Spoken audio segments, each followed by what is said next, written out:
somebody I'm so excited. She has been with me and was actually with me during my transformation from college to career. And she is Jennifer Fitzgerald. She's the strategy and operations leader for EY Industrials and Energy Transformation. That's a long title, but it just means that she's awesome and important. And I'm so glad that she gets to share her story because it's not the usual story that you hear all the time. And she's made so much out of her career, and I can't wait to hear more. So, Thanks, Jenny, Brienne. I hope to welcome. live up to that amazing introduction. I know that you will. I know you super well, but for anybody that is listening, get us started with where you started your college, where you went, what you majored in, and then what was your first role out of college. Great. So, for my college, I actually did an undergraduate in accounting and an MBA with an information systems focus. And after I graduated, I joined EY in technology risk. And basically, that's identifying and mitigating risk in technology, cyber, digital transformation, data. Very, very technical job. But that is how I joined initially my firm.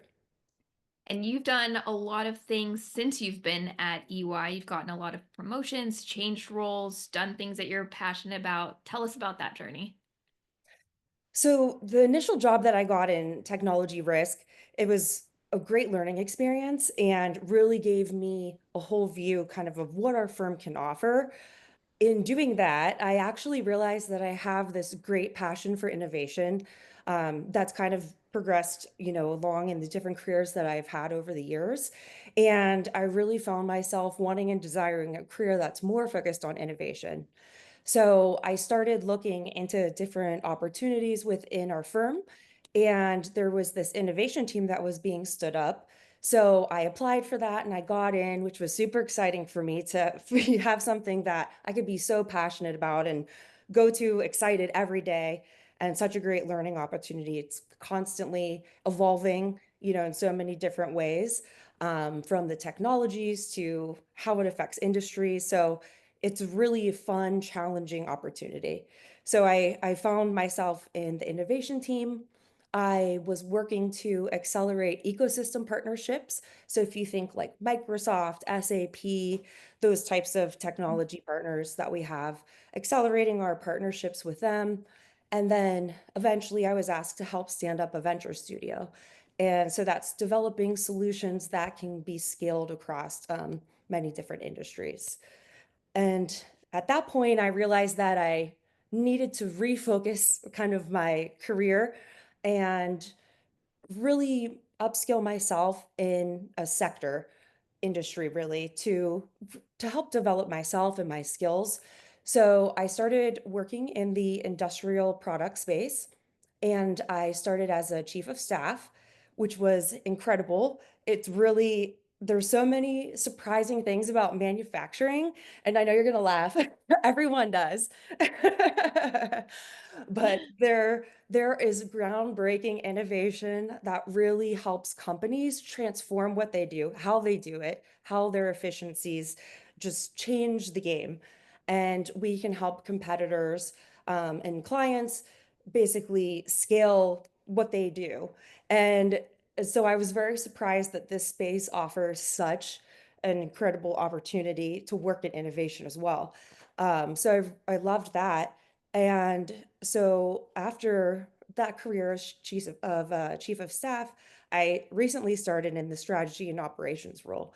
And this is for industrials and energy. So now I'm expanding my scope of the the industries that I'm focusing on, and working on different strategies to help our firm, um, expand new businesses and create new opportunities for our clients. Yeah, so you've been promoted a lot, and even in the work that you did before your college career, you were promoted a lot. What do you think drives that? Is it just hard skills where you know exactly what you're doing technically, or do you think that it's soft skills? Is it your passion? What gets you all those promotions? Well, I think there's a lot that comes into play. So certainly there's a lot that goes into how you're perceived. So your ability to adapt to situations, and your ability to bring a positive and um, a desire for growth to the table.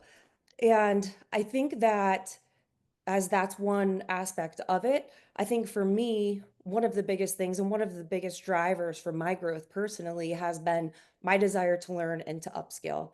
So I get bored pretty easily. That's been a constant my entire life. And when I'm in a field that I'm not completely satisfied or I'm not working in an area where I'm passionate about, I'll get I'll get kind of restless and want to identify an area that I would be happier or figure out a way that I could deliver something better within that current role. So I've always been the person that has been on search for opportunities, looking for ways to upskill, raising my hand to take on challenges that no one else would want to take on in their right mind, and just really having that drive and passion for growth. Yeah, I've interviewed a lot of people for roles in my day job, and that's something that always stands out is somebody who wants to learn, who wants to grow. And, nobody comes into a job being 100% on anything. So if you have that confidence that you will grow and will learn and the curiosity, I think that takes you really far. So, how do you, when you are curious about something or want to learn something, how do you go about doing that? So there's a multitude of ways that I've always kind of focused on. One is within your own team, asking for new opportunities, raising your hand when something comes up and everyone has a full workload. No one wants to take that take that on. But if you raise your hand, eventually you'll be seen as that person who is ready to take on new challenges. So when something big happens or there's a new opportunity, you're going to be the first person that they think about. And additionally to that, also looking outside of the scope of your own area that you're working, because I think that there are so many different silos that you're not familiar with if you're in a big corporation or, big area like I am. There's a lot of things that exist that we just don't know about. And those opportunities, those aren't posted on LinkedIn. Those aren't posted in your internal job search. These are things that just come to be, and the only way that you'll ever learn about them is networking and building those relationships. And that's one of the biggest, most important things that if I could stress anything, is to focus on building relationships the second that you join a company, even beforehand, if that's possible, reaching out, being proactive, setting up time to take, 10, 15 minutes just to introduce yourself to someone. And you would be so surprised the different opportunities that will come to you just because of the simple thing of taking the time to introduce yourself and network like that. Yeah. So we talk a lot about emotional intelligence, and I think you touched on three things that are pillars of that. So you have the motivation, you've got to be willing to do it, want to do it, be passionate about it. Got to have the empathy. So what does my boss care about? What does my team care about? What does this person I'm meeting at a networking event or, just in a conversation, what do they need and how can I help? And then the last one is just communication skills and how do you present yourself? How are you perceived? So, for young women who are entering the workforce at this point in time, how would you suggest that they improve their emotional intelligence? So I think emotional intelligence is really composed of two big things. One is your own self-awareness, and one is obviously awareness of others. Um, and and I think when you're first starting in your career, one thing that I was really surprised by was that one of the first times that I received feedback, I was blown away because the perception that people had in my team was so different from who I thought I was. And I actually received feedback that I wasn't showing empathy, for my team members. And that's a hard pill to swallow because I really do care about my team so much. And I was just so surprised that that wasn't coming across. And after looking more into the feedback, it was just that there wasn't really that personal one-on-one connection.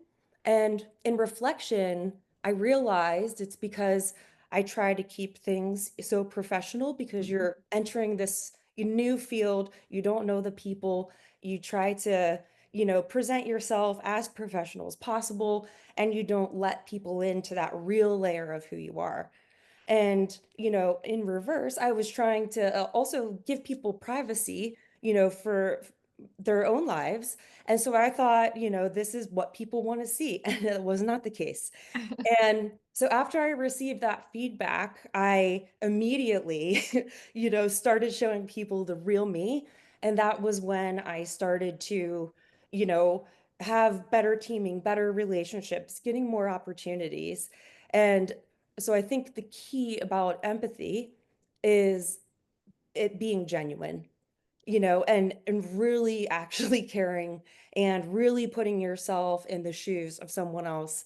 And so I think those are, some of the cornerstones of emotional intelligence that have really helped me in my career. It's so funny, and we must be friends because I got the same feedback actually recently. One of my coworkers told me I'm sort of like a robot. And I was like, what does that even mean? He's like, I just don't know much about you. And for me, it was like, well, I don't want to bore people about, my stuff that I have going on, but actually people do want those genuine connections at work. So I Yeah, totally agree with you. And I think it takes a lot, for anyone to kind of just be self-aware and take that feedback and not be offended by it, but see how you can improve. right, exactly. Oh man. All right, switching gears. Another really important thing as these young women are making that transition is setting up their financial foundation and developing their financial literacy. So I'm just curious, what have you done to teach yourself about the financial side of things? Obviously, you were in accounting, but making that more of a personal level, how did you set up your financial foundation, learn and grow that side? So I started out with no understanding whatsoever. It was basic savings account, checking account, and that was the depth of my knowledge. And for a very long time, that was the case. And so the company that I work with, EY, we actually have a lot of tools and resources available to us to help with financial management. Um, be that different opportunities for money markets or, various aspects, how to save money. And in my previous career in the telecommunications industry, we also had something similar.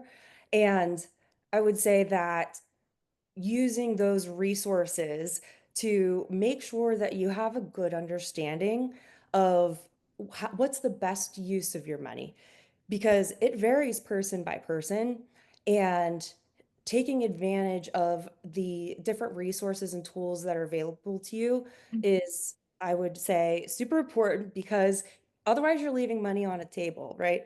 So I would say that's probably one of the most important things.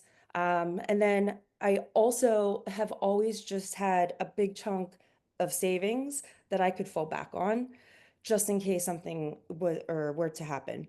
And it actually helped me when I was transitioning from my first career prior to school. I decided that I wanted to change my career completely. So I went back to school full time. And because I had an egg basically saved, I was able to do that, and it empowered me to make that decision and invest in myself. Had I not had that, I don't know if I would have been comfortable taking that bet and moving on, to a whole new different career. So I think, taking advantage of every resource you have available to you that your company has. And if they don't, there's so much available. Just researching on Mm. your own. There's so much available, so many resources. I would just encourage to kind of upskill in that area. Yeah. I mean, I taught myself through podcasts and books and things like that. So I definitely had to take that route. We weren't taught that in high school or even Right. college. I hope people are now. I think that's a little bit better, but yeah, that's something that we didn't do. But also, I mean, budgeting, saving, that's all routine based. You have to get into a good routine. And speaking of routines, I can attest that maybe you and I didn't have all the best routines when we were in college. Staying up late, going out, maybe having a beverage now and then. But things change when you go to your 9 to 5 job. You have to show up, you have to go on time, you have to be there, you have to do the things. And you have to balance that with still maintaining a social life, still maintaining your health. So, how have you managed to go from that idea of school and just having more of like a freedom in your routines, or maybe not even having routines, to a life now where you have to show up, you have to do the big job, people are counting on you? What does your routines look like now that you've instituted in your life for that?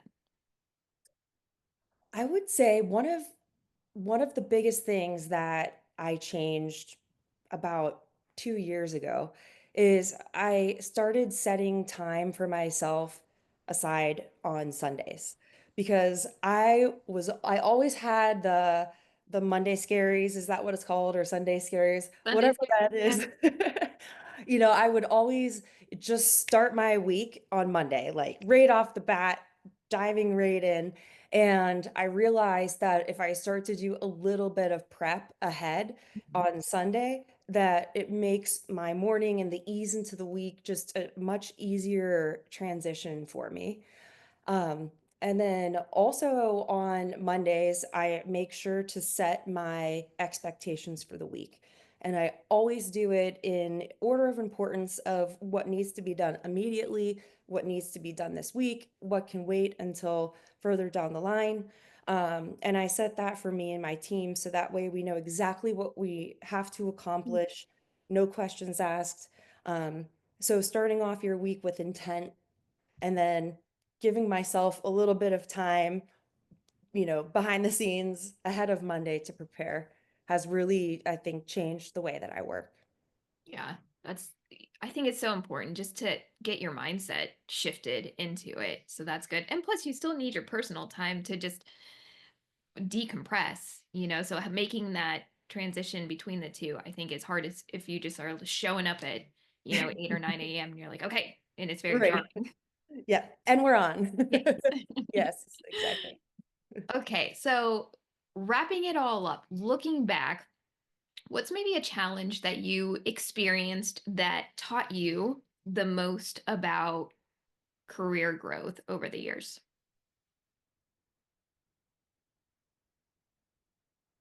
So I think that one of the biggest challenges that I've had has when I go from job to job, sometimes in vastly different areas, I'm not upskilling in one specific area. So there are people that I've worked with who have done the same thing for 20 plus years, and their knowledge about a certain field is so deep and I know that I'll never be able to get there. And that's definitely been one challenge that I feel personally, just because I know that I won't be able to operate at that level.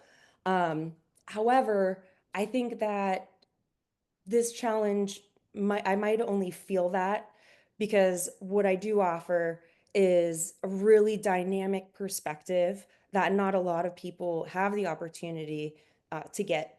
And so when I do move into a field, I do a lot of research before I get into that position. I do it internally. I talk to people that are currently in those roles. I do just a massive amount of learning and upskilling before I go into a new area. And that's really helped me feel a little bit better and more comfortable facing that type of challenge of sitting at the table with someone who has so much experience and feeling like I have, my voice should be heard because I have a different perspective to offer. Um, so I think that was probably one of the biggest challenges that I continue to experience.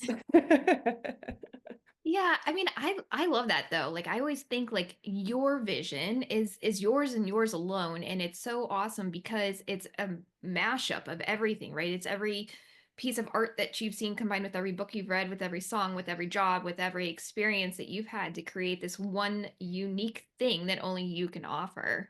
And so if the more that you can pour into yourself, I think the stronger that will be. So I love that. I think that I try to do that as well. And I would encourage a lot, anybody to explore, even if you stay in the same job for 20 years, find things that you like to do on the side or side projects that you can do at work or volunteer, because that's how you get that kind of experience. So I love that. All right. Last question. If you can go back and give yourself, you're a fresh graduate, one piece of advice before going into the workforce, what would that be? So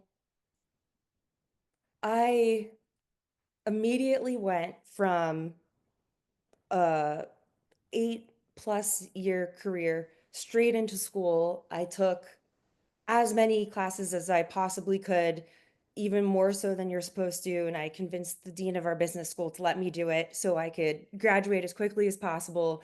Right after that, I started studying for certifications. And then right after that, I went straight into my career. Um, so, and the one drawback and one thing that I would change is giving myself time to build a presence in my community and to network within my community because I didn't even have time during college to join clubs or to be able to take part in networking opportunities because I was just back to back all day long. And the same thing kind of persists now, and I have to be super intentional about taking that time. And I wasn't like that in school or during that transition period. And I really wish that I had taken time to volunteer in my community at that point and establish myself as an upcoming person in the community.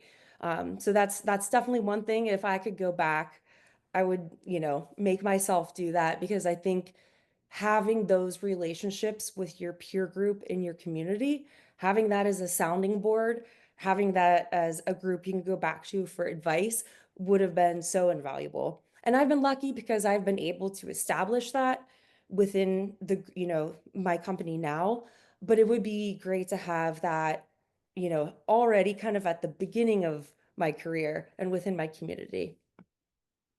That's a really good piece of advice. We should all take that.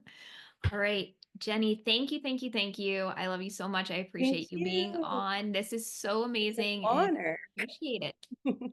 I appreciate your time and thank you so much for the opportunity.